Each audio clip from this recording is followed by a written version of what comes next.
اب اس آیت کے آخر میں اللہ تعالیٰ نے روزے کی حکمت اور فائدہ بتاتے ہوئے فرمایا لعلکم تتقون، تاکہ تمہارے اندر تقوی پیدا ہو۔ انسان سے جو گناہ ہوتے ہیں زیادہ تر دو وجہوں سے ہوتے ہیں، نمبر 1 منہ کی وجہ سے، نمبر 2 شرمگاہ کی وجہ سے۔ اس لیے سرور عالم صلی اللہ علیہ وآلہ وسلم نے فرمایا جب تم میں سے کسی کو روزہ ہو تو گندی باتیں نہ کرے، شور نہ مچائے، اور اگر کوئی شخص گالی گلوچ یا لڑائی جھگڑا کرنے لگے تو یوں کہہ دے میں روزے دار آدمی ہوں، گالی گلوچ کرنا میرا کام نہیں۔ یہ بخاری کی حدیث ہے۔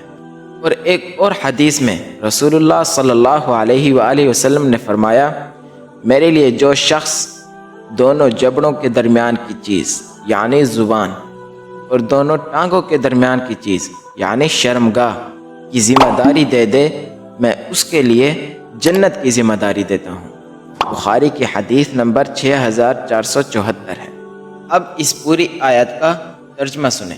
یا ایھا الذین آمنو، اے ایمان والو، کتب علیکم الصیام، تم پر روزے فرض کر دیے گئے ہیں، کما کتب علی الذین من قبلکم، جس طرح تم سے پہلے لوگوں پر فرض کیے گئے تھے، لعلکم تتقون، تاکہ تمہارے اندر تقوی پیدا ہو۔